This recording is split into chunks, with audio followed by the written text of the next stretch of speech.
안녕하세요. 니체 짜라쭈라 이렇게 말했다 153강 진행하겠습니다. 오늘도 예수의 진실하고 비밀된 그 가르침에 대해서 같이 공부하도록 하겠습니다. 예수의 가르침의 핵심은 거듭남이다. 중생하는 것이고 재생하는 것인데 그 중생과 재생의 과정은 반드시 죽음, 이전 세계의 종말과 새로운 세계의 부활이 있다고 하는, 그것은 이전 세계의 내추럴 바디에서 새로운 세계의 스피리추얼 부활 영체로 거듭나게 되는 거기 때문에, 이때 부활 영체는 마치 신과 같은 몸을 갖게 되는, 그것을 표현하기를 천사와 같은 몸이라고 하는 겁니다. 그런 내용이 어, 마태복음 22장에 예수가 직접 한 얘기가 있습니다. 요걸 보겠습니다. 22장의 23절, 부활이 없다고 하는 사두개인들, 그러니까 우리가 당시 그 유대 사회의 그 왕족들, 귀족들을 그를 이루었던 사람들이 사두개인들이라고 하는데, 이 사두개인들이 부활을 믿지 않았습니다. 이 사두개인들은, 바리새인들은 부활을 믿었는데 대신 바리새인들은 죽은 이후에 심판받을 때의 육신 부활을 믿은 거죠. 그러니까 그런 점에서 사두개인은 그런 걸 믿지 않았기 때문에 바리새인들하고 차이가 있었어요. 근데 이 사람들이 주로 당시의 왕족이나 귀족들이었습니다. 그 출신들이 와가지고 예수에게 묻는 거예요.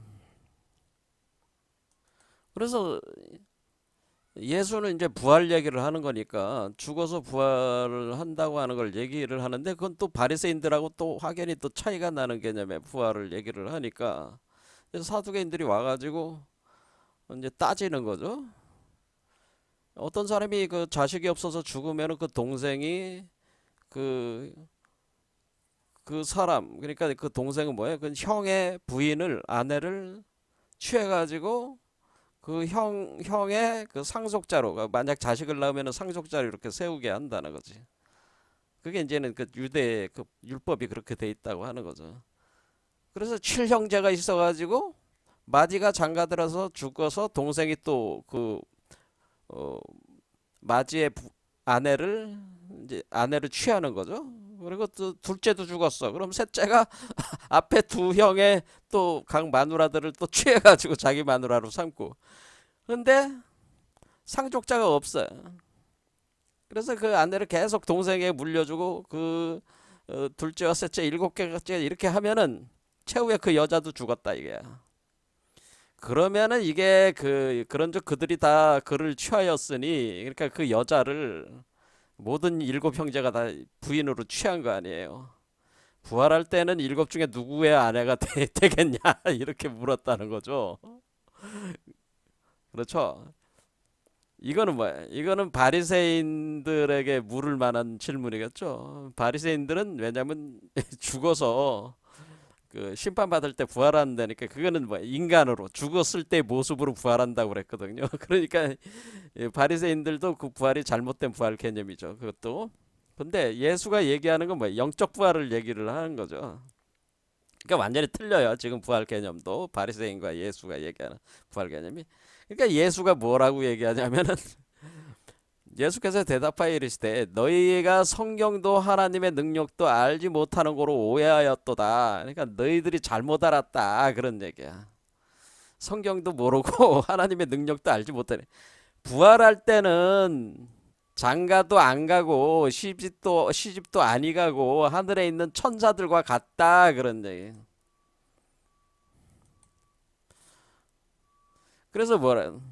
그러니까 이렇게 얘기를 하니까 무리가 듣고 그의 가르침이 아주 놀라더라. 아이, 그러니까 전혀 이게 바리새인들이 하는 얘기도 그런 부활이 아니구나라는 걸 여기서 깨달은 거죠. 부활은 뭐야? 부활할 때는 천사와 같은 모습으로 부활한다는 거죠. 그래서 어때? 몸 자체도 천사와 같아. 하늘을 날아다니는 존재들이야. 그러니까 시집가거나 장가가는 게 없어. 그러니까 무슨 무슨 누구의 아내가 되는 그런 게 어딨어. 그래서 여기 이렇게 씁니다.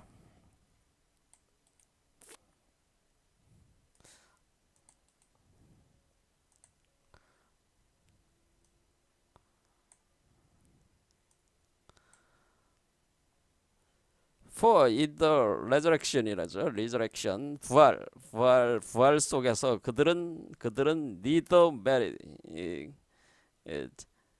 장가가지 않는다는 거죠. neither 않고 nor are given in marriage 시집가지도 않는다라는 거죠. 시집가지도 않는다. 그들은 angels of God in heaven 하늘에 있는 천사와 같다. as the angels of God in heaven 이렇게 되는 거예요. 자, 이렇게 되는 거죠. 자, 그러니까 지금 얘기한 건 뭐야? 부활할 때는 다 이렇게 부활을 하는 거니까 이게 부활 영체가 이런 거라는 거죠. 우리가 여기서 이제 부활 영체라고 하는 여기 지금 스피리추얼 바디라고 하는 거는 이와 같은 천사와 같은 몸이 되는 것이다 이라는 거야.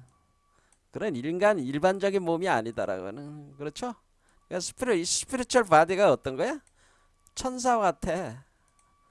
하늘에 있는 천사들과 같은 몸으로 되는 것이니까 시집가거나 장가가는 게 없어요. 그러니까 시집가거나 장가가는 게 없다는 건 뭐예요? 남자나 여자나 그 어떤 그 성적인 접촉에 의해 가지고 이게 자식을 낳는다든가 그런 거는 없다는 거죠. 자, 이와 같이 우리는 내추럴 바디가 스피리추얼 바디로 이렇게 변하면서 부활하는 것이지 그냥 그 몸으로 다시 부활하는 게 아니라는 걸 여기 알 수가 있죠. 자, 이걸 다시 말씀을 드린 거고. 그리고 이렇게 그 죽어서 부활을 하는데 이게 죽어서 부활하는 건 뭐예요? 그리스도 안에서 죽어서 부활하는 거죠. 그러니까 이 죽음과 부활의 거듭남의 과정이 그리스도화 과정, 그리스도화 과정이 같이 진행이 될 때 일어나는 것이지 그냥 죽어서 그냥 부활하는 거는 죽어서 환생하는 거하고는 다르다는 얘기죠. 그러니까 죽어서 그냥 윤회 환생하듯이 그렇게 하는 거와는 다른 개념이라는 거죠. 그러니까 진정한 거듭남 중생이라고 하는 건 그리스도화 과정이고 크리스티피케이션이고 그 크리스티피케이션 과정을 통해서는 우리가 내추럴 바디가 스피리추얼 바디로 변하는데 그거는 천사의 몸으로 변하는 것이다라고 하는 거예요. 인간의 몸이 아니라.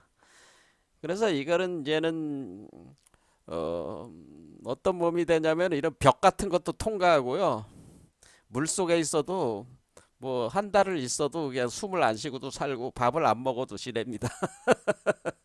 아주 노골적으로 얘기하자면은 이 몸이 그렇게 바뀝니다. 스피리추얼 바디라고 하는 것이 그런 겁니다. 그러니까 인간의 그 감각과 인지의 수준과는 완전히 차원이 다른 몸이라고 하는 거예요. 자, 이렇게 될 때 그리스도와 가정을 통한 부활이죠. 그리스도와 가정을 통한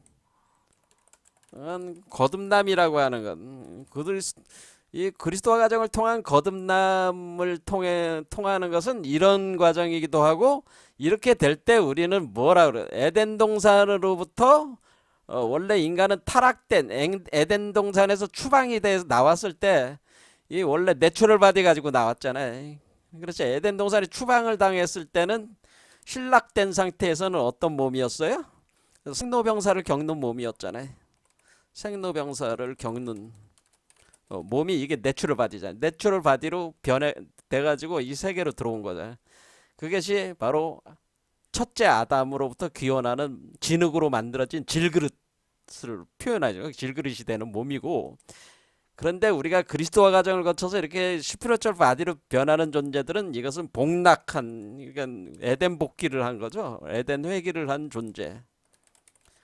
그래서 에덴 회귀를 하니까 거기서 이제 에덴 동산 동쪽으로 들어가서 생명나무 열매를 취한 그 존재가 되는 거예요. 그래 에덴 회귀를 한 존재들은 바로 이 존재들은 생로병사를 넘어서니까 이 존재들은 그 살리는 영이 돼가지고 바로 천사와 같은 몸이 돼가지고 인간이 그 생로병사를 겪는 몸이 갖고 있는 선악과의 독을 뭐야 정화시키는 능력을 보유하고 있다고 하는 거예요. 선악과의 독은 바로 이원성을 발생시키는 우리가 인지 기관에 있어서 이원성에 매몰될 수 있는 그런 것을 넘어설 수 있는 그러한 능력, 그것이 이제 그런 인지 능력을 의해서 구성되는 어떤 그런 틀을 그 독성을 정화시키는 능력을 가지고 있는 몸으로, 그래서 더 이상 생로병사가 없다는 거죠.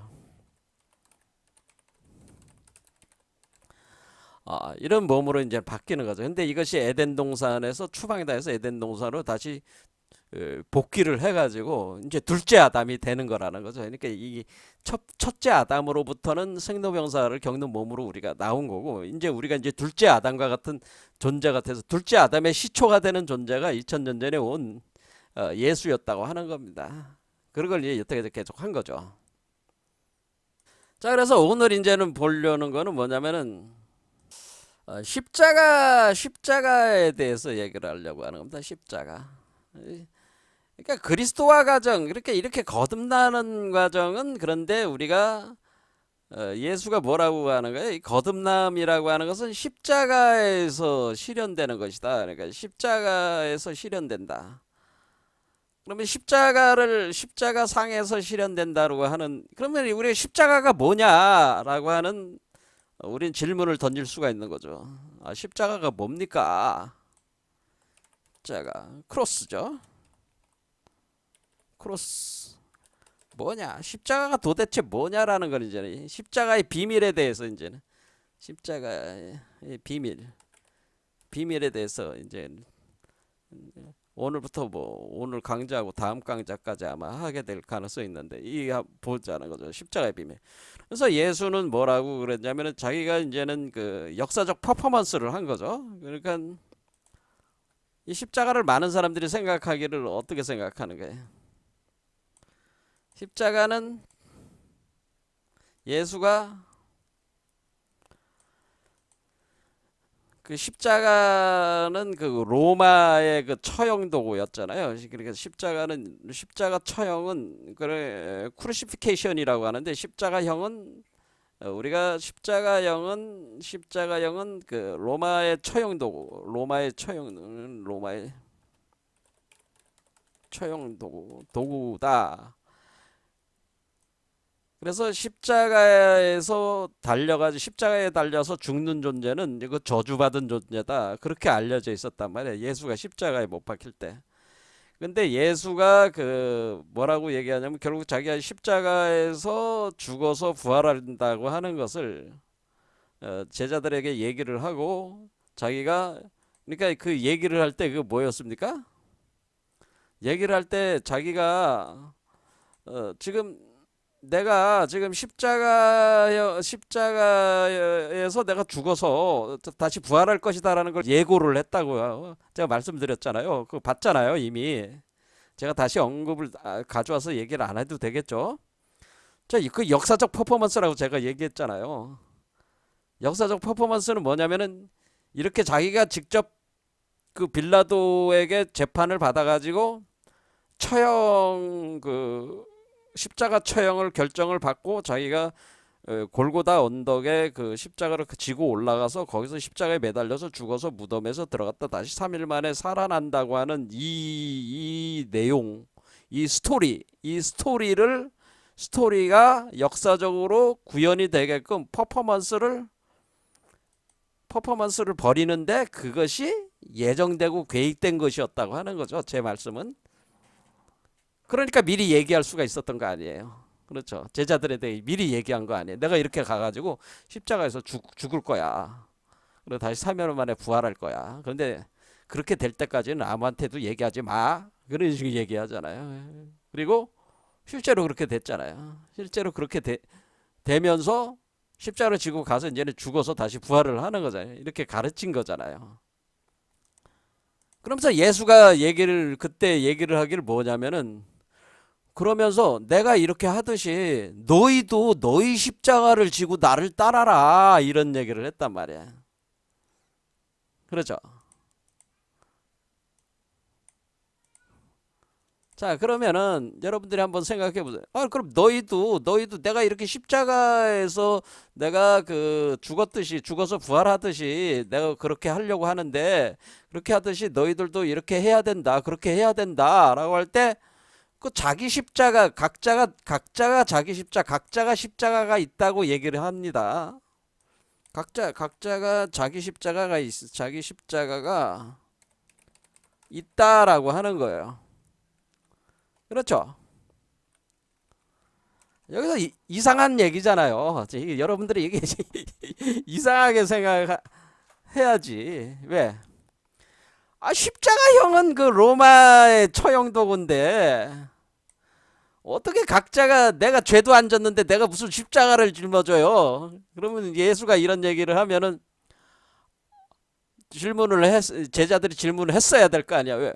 아니 예수님 우리에게 무슨 십자가가 있어요. 저는 제가 그러면은 우리 예수님께서 그저 빌라도한테 그렇게 해서 그저 십자가 처형을 받게 되면은 나도 예수님과 같은 도당이니까 내가 그 같은 도당으로서 같이 저도 십자가에 지라는 얘기입니까? 이렇게 생각해 버린단 말이야. 역사적으로. 그렇죠? 그런 개념의 십자가냐 그게 아니라는 거죠. 그럼 나도 십자가에 나도 가서 그럼 나도 십자가에 못 박혀 죽으란 얘기야? 뭐 이런 식이 돼 버리는 거잖아요. 로마 거기서 나도 처형당하라는 얘기야? 뭐 이런 얘기가 돼 버리잖아요. 그게 아니잖아요. 이 십자가를 짊어져 각자 자기 십자가가 있다는 것은 다른 의미라고 하는 거죠. 자, 그래서 우리는 역사적 퍼포먼스에서 등장하는 로마에서의 그 처형의 방법으로서의 십자가 크루시피케이션이라고 하는 십자가형의 십자가가 있고 이러한 역사적 퍼포먼스로 이 십자가를 드러내면서 자기가 골고다 언덕에서 죽어가지고 그 매달려서 죽어서 갈보리 십자가 여기 골고다 카르발리 갈보리라고 하는 이 해골에서 죽어가지고 심장에 들어가서 무덤에 들어가서 다시 부활하는 제가 이 역사적 퍼포먼스는 가르침이다라고 그랬습니다. 진정한 거는 뭘 가르치려면 바로 여러분이 죽어서 부활하는 과정을 가르친 겁니다. 이게 십자가. 근데 여기서 죽어서 부활하는 거를 그런데 그 핵심이 십자가라는 걸 가르친 건데 그 십자가가 로마의 처형 형태의 십자가를 빌어가지고 십자가의 의미를 거기다가 상징 도구로 썼다는 거예요. 그러니까 제 말씀은 로마의 십자가 처형을 메타포로 사용했다라고 하는 겁니다. 로마의 십자가 처형을 메타포로 쓴 거예요. 그걸 십자가를 상징화 시켜가지고 그러니까 십자가 처형을 메타포로 어떤 가르침의 비유체계 사용한 것이다라고 하는 거예요. 그러면은 여기서 십자가를 짊어지고 나를 따르라고 할 때 그 십자가는 로마의 그 처형 도구로서의 십자가를 얘기한 게 아니라는 거죠. 그래. 이해가 되시죠? 자, 로마의 십자가 처형을 메타포로 사용해 가지고 자기가 실행을 한 건데 사실은 십자가는 무슨 의미가 있다는 로마 처형 도구가 아닌 처형 도구 이상의 심오한 의미를 내포하고 있다고 하는 거예요. 그걸 드러내기 위해서 그러니까 우리가 이제 겉으로 딱 볼 때 로마 병정들이 그러니까 로마의 십자가 처형이라는 게 있어. 근데 그거는 겉으로 드러난 그 메타포고, 예? 겉으로 드러난 거고 그 감춰진 의미 이상의 심오한 감춰진 의미가 있다고 하는 겁니다. 의미가 따로 있다고 하는 겁니다. 그거를 가르친 거란 말이에요. 그러면 우리는 이 십자가라고 하는 것이 그냥 처형도구로서의 십자가가 아니라 그 처형도구라고 하는 그 십자가라고 하는 것은 그 단일한 의미고 그것을 뭐라고 그러냐면 우리가 이제는 언어에서 기표와 기라고 합니다. 기표와 기의.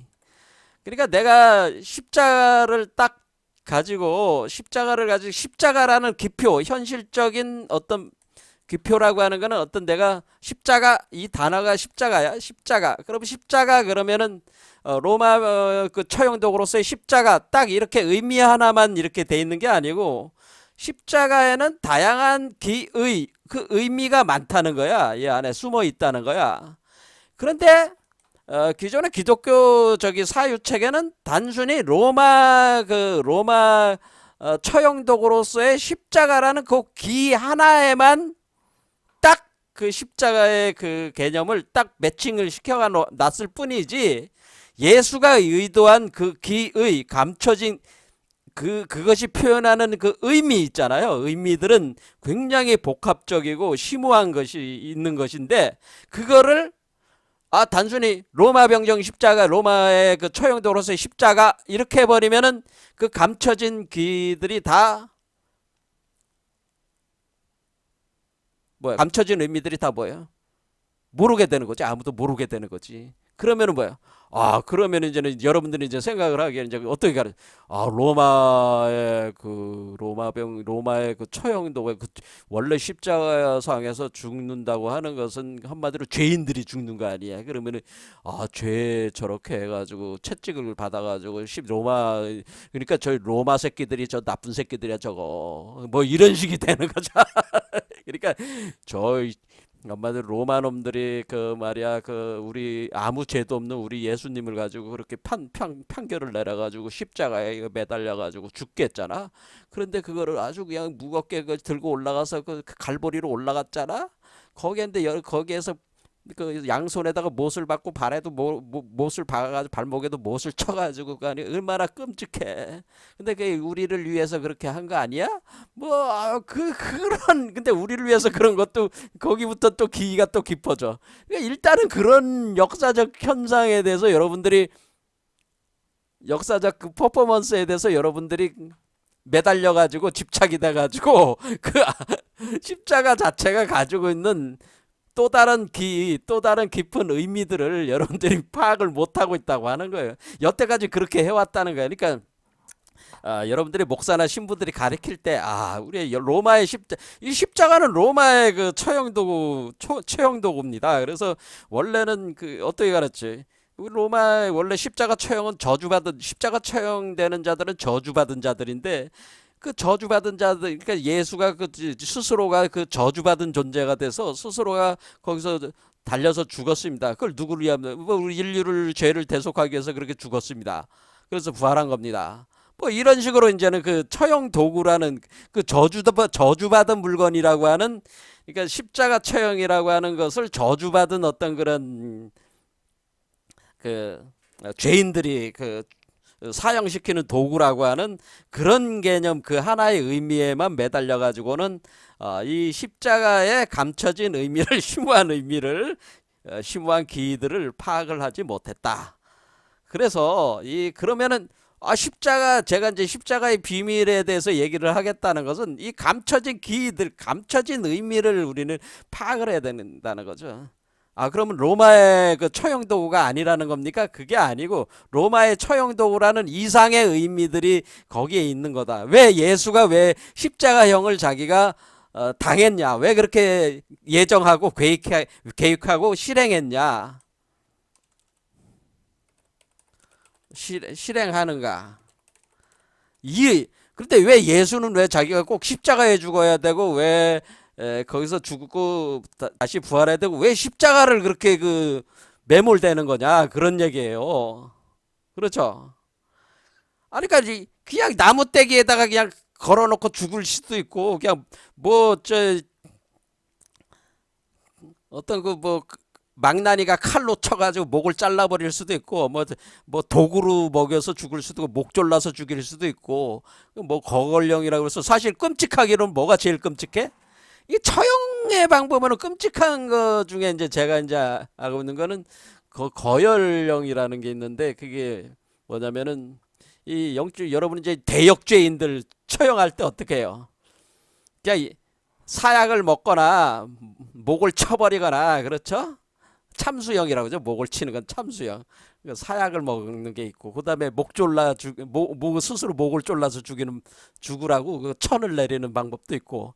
근데 이제 대역죄인 유행들은 어때?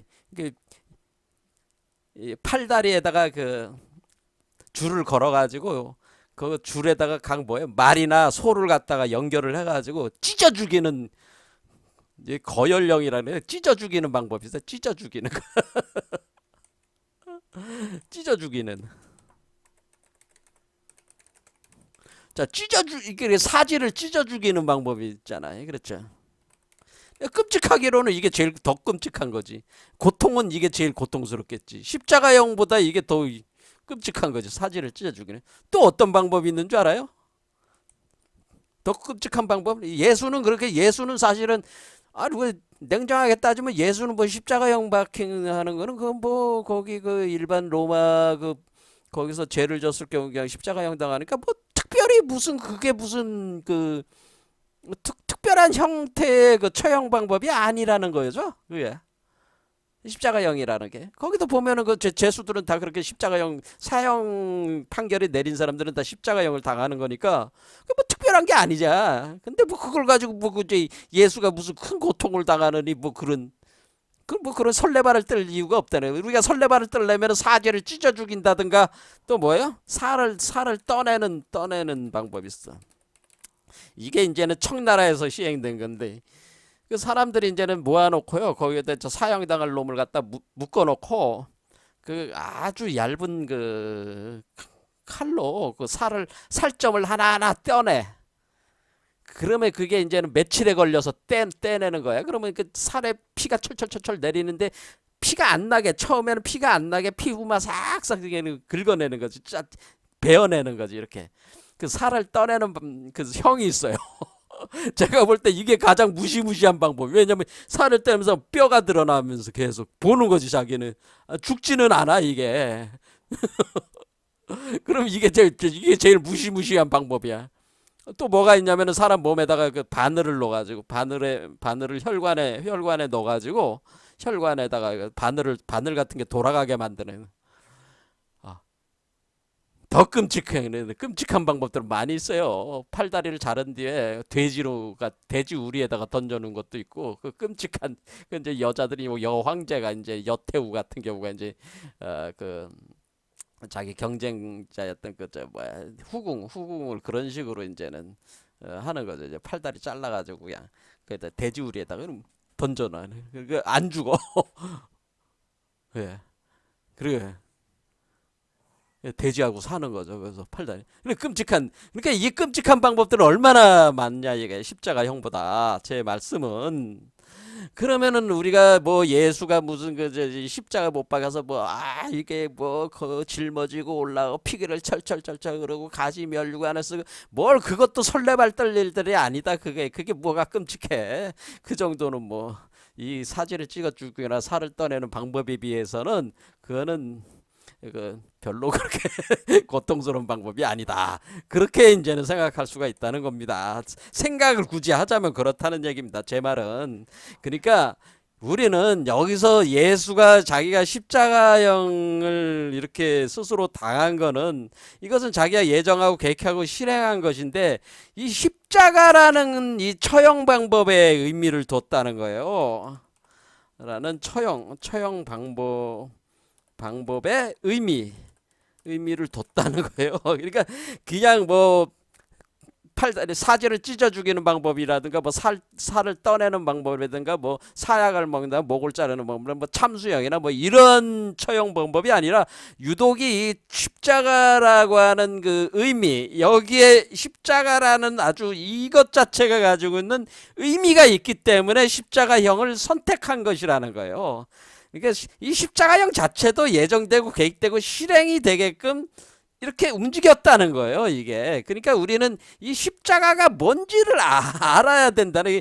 그러니까 로마의 처형 방법이라는 관점에서 이것을 접근해서는 안 되고, 제가 드리고 싶은 말씀은 로마의 처형 방법입니다. 이런 식으로 그러니까 십자가는 로마의 처형 방법입니다.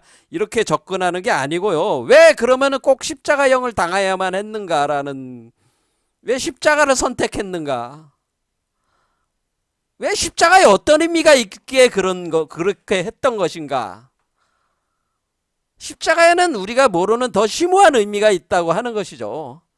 이거를 파악을 해야 된다고 하는 거죠. 제 얘기는 이거를 알아야지 우리가 그 십자가가 가지고 있는 본원적 의미, 진정한 의미, 십자가 처형의 진정한 의미를 파악할 수가 있는 거예요. 단순히 로마의 처형 방법이 십자가입니다. 뭐 이렇게 접근을 해가지고는 이건 답이 안 나오는 내용이에요. 그렇게 했을 때 예수가 너의 십자가를 지고 나를 따르라. 누구든지 자기 십자가를 지고 나를 따르라 할 때 그 자기 십자가의 의미를 거기서 알아낼 수가 있다고 하는 거죠. 로마의 처형 방법으로서 십자가를 얘기하게 되면은 그 자기 십자가를 가지고 나를 따르라 할 때 그 자기 십자가의 의미는 이건 그냥 처형 방법인데 무슨 의미가 뭐가 있어요 따로. 내가 무슨 십자가가 있어요. 내가 처형당합니까? 뭐 그런 식으로 나올 수 있는 거 아니에요? 그렇잖아. 그러니까 오늘날 여러분들이 뭐예요? 오늘날은 뭐 기독교인들이 십자가 처형 뭐 요즘 사형제도가 있긴 하지만은 사형을 안 하잖아. 그리고 사형을 시켜도 어떻게 해? 원래 전기 충격으로 죽이잖아 요즘에는. 그렇죠. 되도록 전기 충격으로 죽이거나 아니면 약을 갖다 주입해서 죽이잖아요 요즘에는. 그 사형을 직접 실행하는 나라들 보면은.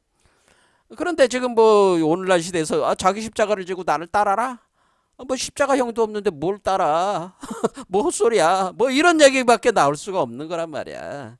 그래서 십자가의 의미가 도대체 뭐냐라는 거를 파악을 하는 것이 중요한데 이런 부분에 대해서 아주 정확하게 파고 들어가지고 이것을 밝혀낸 기독교 학자들이나 그 목사나 신부 같은 이런 사람들, 그러니까 한마디로 그 조직을 운영하고 있는 그 주체들이 이런 거에 대한 개념이 정확하게 들어가 있는 사람이 거의 없었다고 하는 거예요.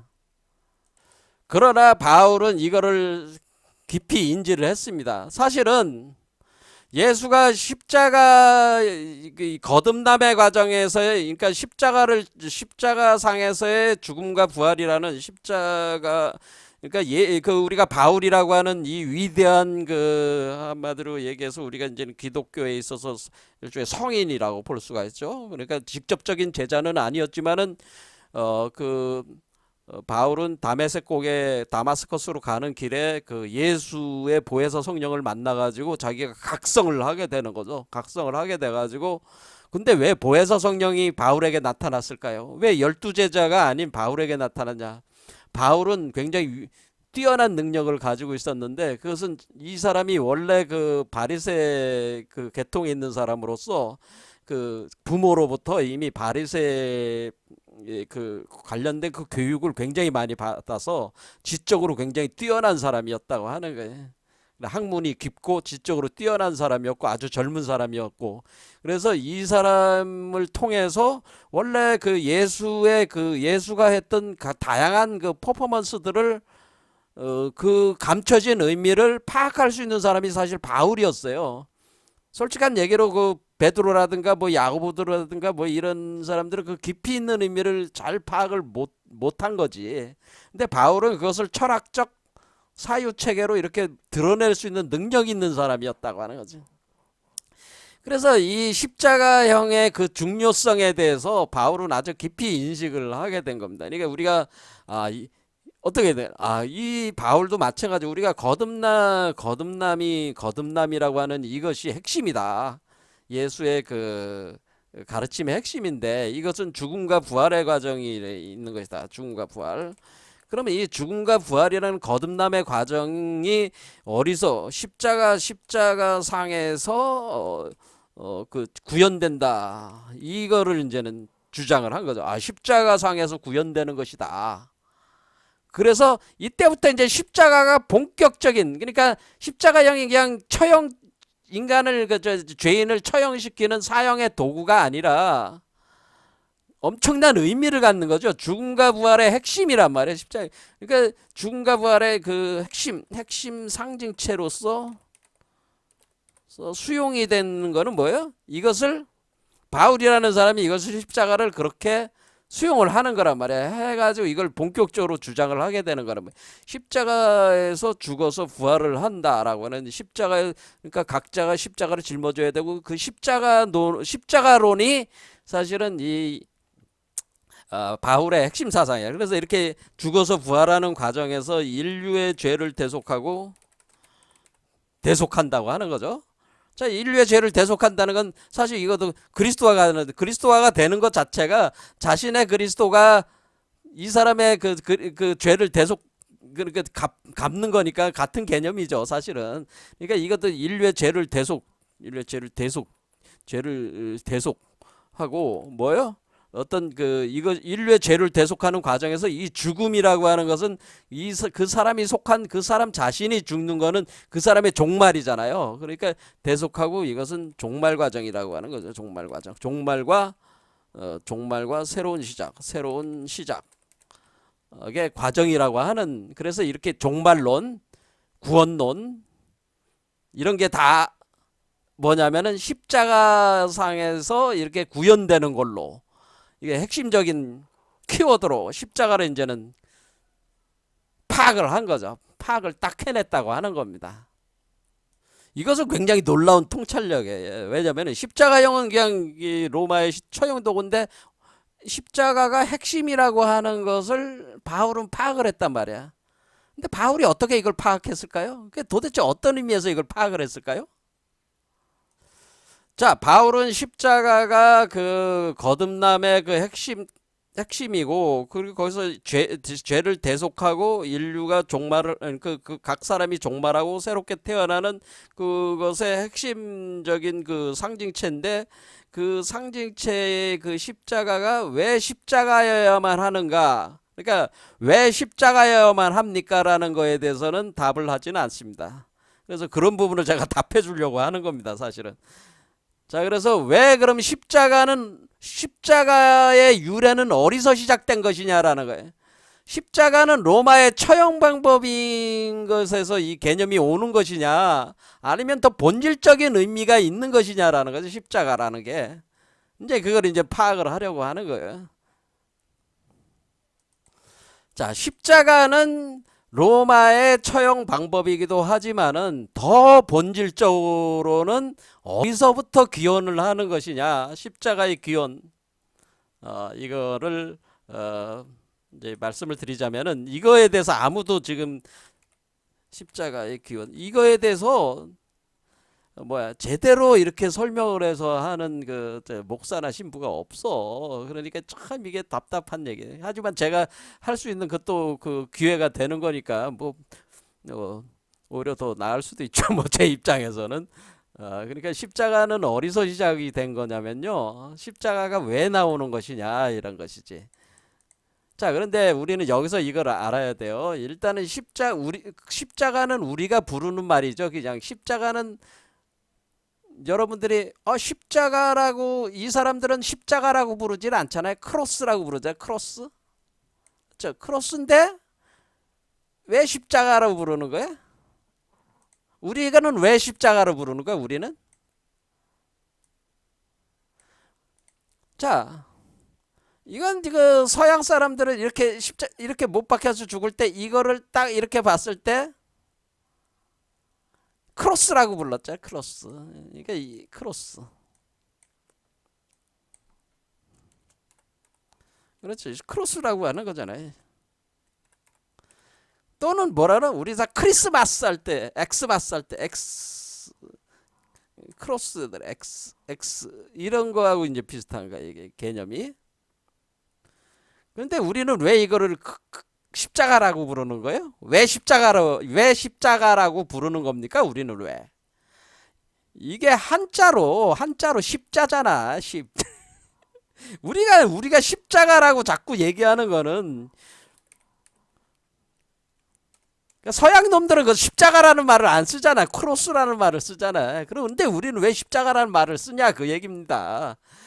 그거는 우리의 한자에 우리가 쓰는 그 글에 한자에 십자가 십자가 요 십자가 요거와 크로스와 똑같으니까 십자가라고 한 거라는 거죠.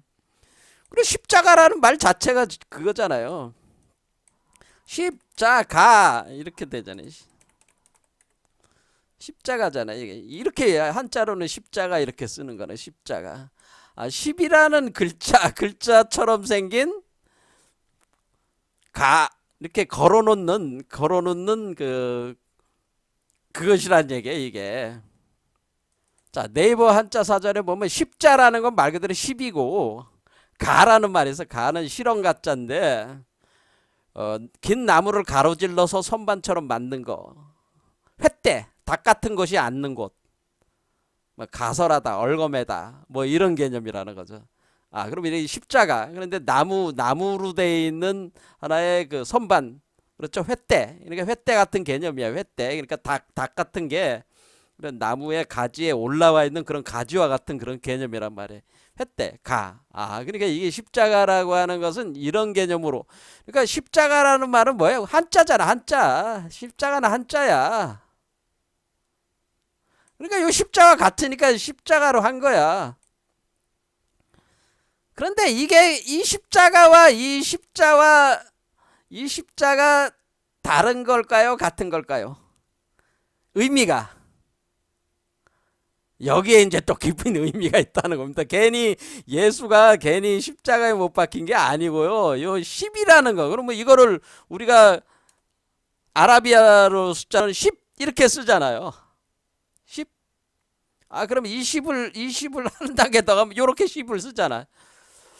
그거 십자를 넣으면 또 이게 또 10이 또 다른 의미가 있구나. 뭔가가 여기 이제 감춰져 있어. 자, 요렇게 생각을 하고 일단 십자가의 기원부터 이제 파고들자 이거. 그러면 이런 것들이 다 연결된다고 하는 것을 이것을 다 이런 개념 하나하나가 다 어떻게 되냐면은 결국 다 연결되는 거야. 이제는 이게 연결되게 만들 수 있는 그 틀을 잡아야 돼. 그럼 십자가는 어디로부터 시작한 겁니까?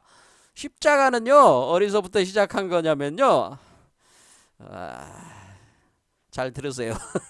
아무도 안 가르쳐 주는 거니까 다시 돌아옵니다. 요한복음 3장에 사실은 예수의 가르침이 거의 대부분이 여기에 집중돼 있어요. 사실은 여기 있냐면은 니고데모가 다시 얘기합니다. 이거는 계속 제가 성경 중에서 가장 감명 깊게 있는 글들이 이 선악과 사건이 일어난 그 창세기 3장하고요. 그다음에 요한복음 3장. 제가 굉장히 마음에 드는 에피소드에 이게 여기에 굉장히 심오한 의미들이 많이 압축이 돼 있거든요. 자, 보겠습니다. 그래서 니고데모가 찾아와서 지금 예수에게 거듭나는 거에 대해서 묻잖아요. 그러니까 예수가 사람이 거듭나지 아니하면 하늘나라 나라를 볼 수 없다. 그렇죠. 그게 거듭나야 된다는. 그러면 그 두 번째 모태에 들어갔다 엄마 뱃속에 들어갔다 나와야 됩니까? 제가 이걸 뭐하라 했어요. 우리 자신이 모태가 되는 거라고 그랬죠. 우리 자신이 성모 마리아가 되는 거라고 말씀을 드렸습니다. 그렇죠. 그래서 영적인 몸으로 태어나는 거라고 얘기했습니다. 그래서 육으로 난 것은 육이요. 그러니까 내추럴 바디에서 나는 건 내추럴 바디요. 뭐요? 스피리추얼 바디에서 난 것은 스피리추얼 바디다. 그래서 스피리추얼 바디에 해당되는 그 여성적 영적 그 모태가 바로 성모 마리아를 가리키는 것이다. 그런 얘기를 했어요. 그렇죠? 내가 거듭나야 하겠다는 말을 들고 놀랍게 여기지 마라. 그래서 바람이 임의로 불매 내가 그 소리는 들어와서, 그래서 바람이 임의로 부는 게 뭐예요? 그게 마치 그 소용돌이 치면서 바람이 올라가는 이걸 제가 뭐라 그랬어요? 이 올라가는 요거 자체가, 이렇게 올라가는 거 자체가 엘리야가 전차 불병거를 타고 올라가는 거라고 그랬죠. 그럴 때 해오리 바람을 타고 올라갔다, 그런 얘기라고 말씀을 드렸잖아요. 엘리야가 하늘로 승천해 가지고 천사가 됐다 그랬잖아요. 그래서 산달폰이라는 천사가 됐는데 그 천사가 될 때에 그 올라갈 때에 그 해오리 바람을 타고 올라간다. 이와 같은 개념이라는 거죠. 이게 다 얘기를 한 거예요, 사실은.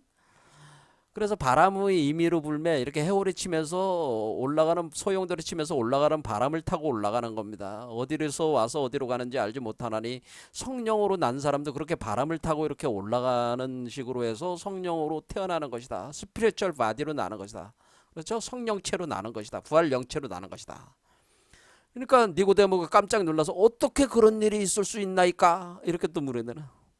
그러니까 너는 이스라엘 선생인데 그 이스라엘에서 지금 바리새인 중에 니고데모가 랍비라고 그래. 유대인 지도자잖아요. 지도자. 유대인 지도자인데 이런 걸 모르는 거지. 그러니까 우리가 지금 기독교의 신부나 목사들이 이런 걸 모르는 거예요. 그러니까 지금 깜깜한 거야. 그와 같은 거예요, 지금. 그러니까 너는 이스라엘 선생인데도 그걸 몰라? 그러니까 나는 내가 아는 걸 얘기하는 거야. 내가 체험하고 경험하는 세계를 얘기를 하는 건데 너가 모르니까 모르니까 그 세계를 모르니까 네가 못 알아듣는 거지 지금. 그런 얘기잖아요. 내가 땅의 일을 말해도 너희가 믿지 않거든 하늘의 일을 말하면 어떻게 믿겠느냐. 내가 세상 일도 얘기하는 것도 믿지 않는 놈들이 이렇게 너희 눈에 안 보이는 하늘나라의 그 일을 얘기하는 그걸 어떻게 믿어? 그건 아예 그 경험 체험이 안 되는 세계인데 너한테는 지금 안 되고 있잖아. 영적 세계를 어떻게 알아? 그런 얘기죠. 육적 세계 속에만 사는 놈이 어떻게 영적인 세계를 알아? 지금 기독교인들이 다 육적인 세계 속에 살고 있잖아요. 근데 어떻게 영적인 세계를 알아? 깜깜한 거야, 깜깜해. 그래도 깜깜하겠는데도 자기가 깜깜한지도 모르고 잘난 척하는 거지. 그러니까 기독교인들의 특성이 뭐예요? 자기네들만 잘났다고 그러잖아 맨날. 가장 무식하고 천박한데도 자기들이 잘났다고 하는 거 아니야. 그러니까 그런 놈들이 될 수밖에 없다는 거지. 유치한 놈들이 된다. 얘. 자, 여기서 이렇게 됩니다. 하늘에서 내려온 자 인자 외에는 하늘로 올라간 자가 없느니라. 이 말이 무슨 의미겠을까요? 하늘에서 내려온 자 곧 인자 외에는 하늘에 올라간 자가 없느니라. 하늘에서 내려온 자 곧 인자. 이게 인자인데 하늘에 올라간 자가 없어. 그럼 그 인자가 어떻게 내려왔을까요? 그럼 하늘에서 내려온 인자가 곧 인자인데 그 인자가 다시 올라가는 거라 얘기야.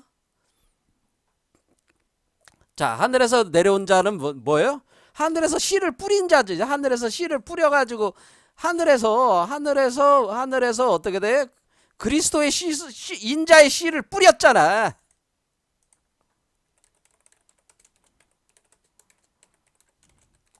하늘에서 인자의 씨를 뿌렸잖아, 땅으로.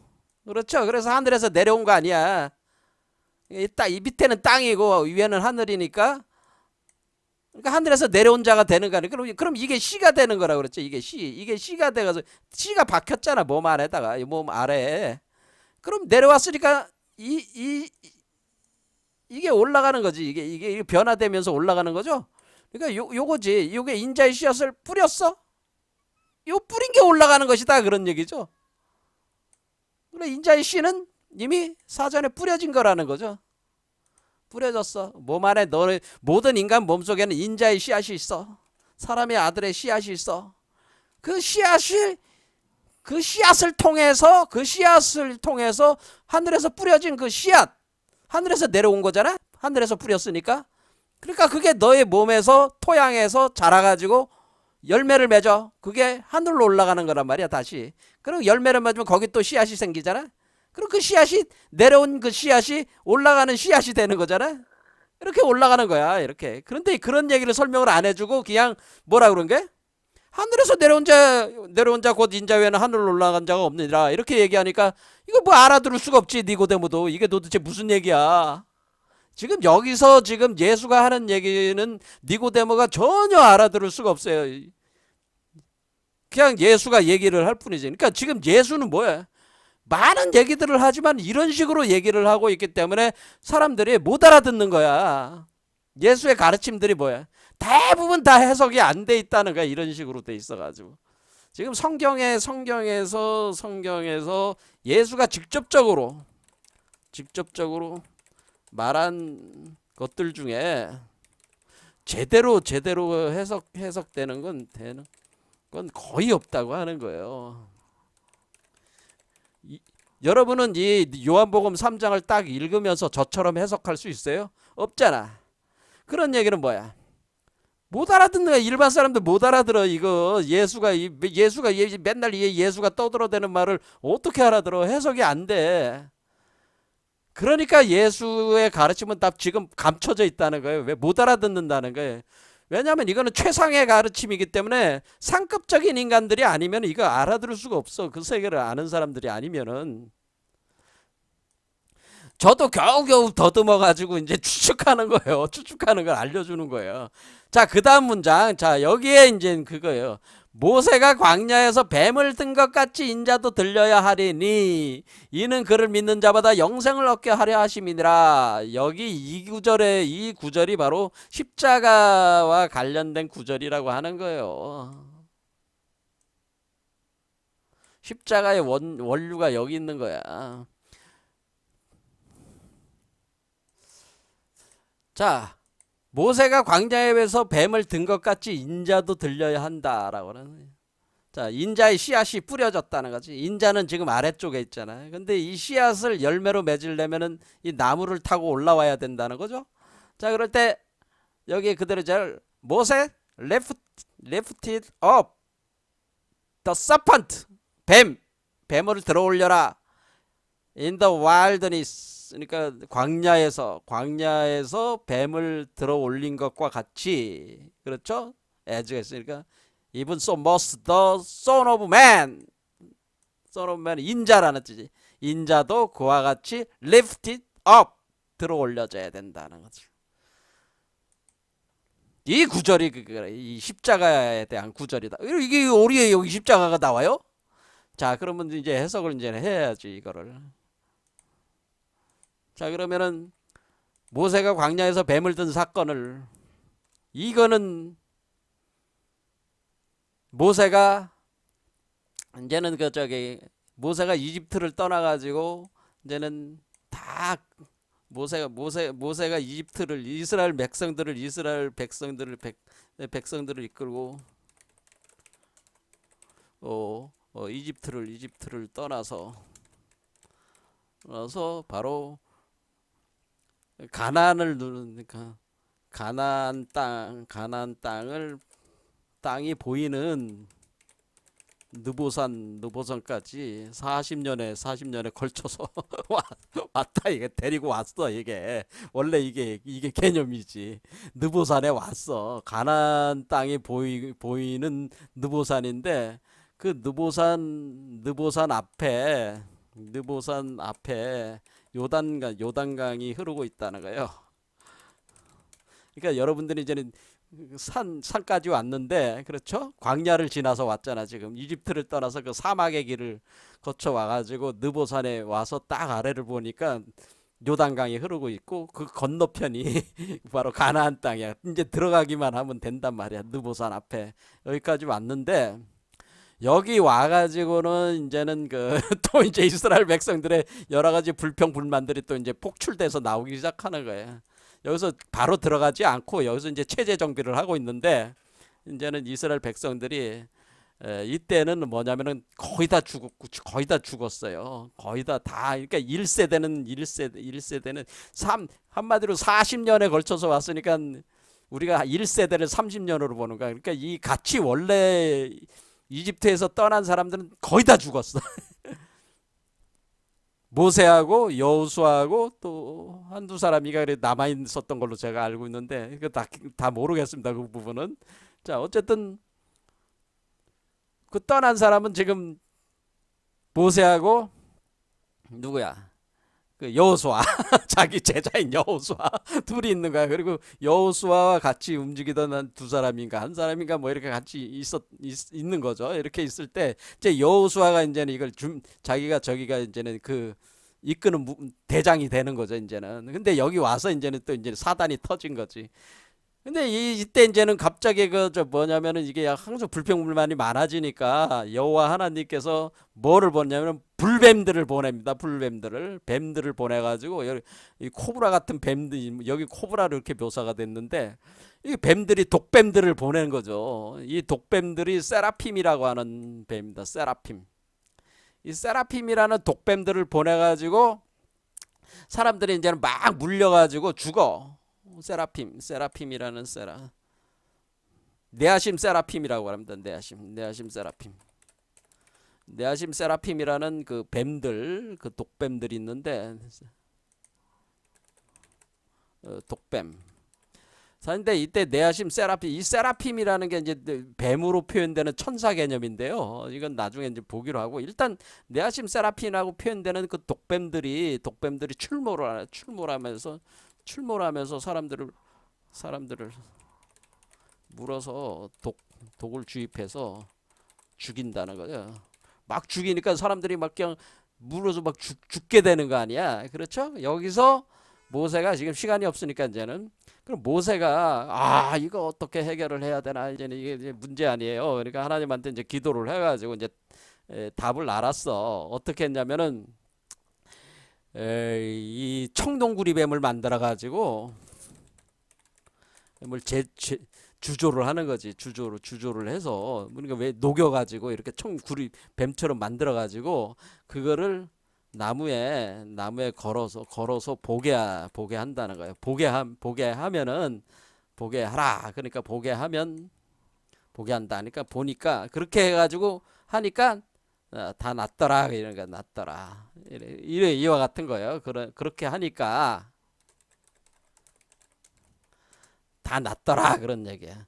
그러니까 여기서 얘기한 거니까 뭐예요? 모세가 광야에서 뱀을 든 것 같이 할 때 이 뱀은 뭐예요? 네아심 세라핌이 아니고 청동구리 뱀을 얘기한 거죠. 이게 청동구리 뱀. 쇠뱀이라고도 얘기하기도 하고 그렇습니다. 아무튼 그때 당시에는 뭐예요? 청동기 시대니까. 그렇죠? 청동기 시대니까 금속뱀을 얘기하는 거죠. 금속으로 제조를 한 거지. 그러니까 청동구리뱀이야지. 청동구리뱀을 든 것 같이 인자도 들려야 하리니. 그러니까 이와 같은 뱀 이렇게 들어올릴 때 이 나무가 십자가였다 그 얘기야. 이게 청동구리뱀이. 그렇죠?